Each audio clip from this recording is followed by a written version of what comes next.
في عمان.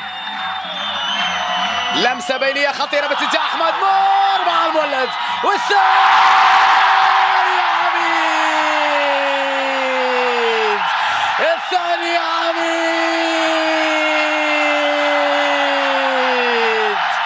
أحمد الناظري أخيرا سجل الثاني للاتحاد. فرحة كبيرة في المدرجات، عودة للآهات. الاتي نمبر 1 اعتاد ان يكون نمبر 1. اعيدوا لنا الاتحاد. هدف ثاني لاحمد الناظري.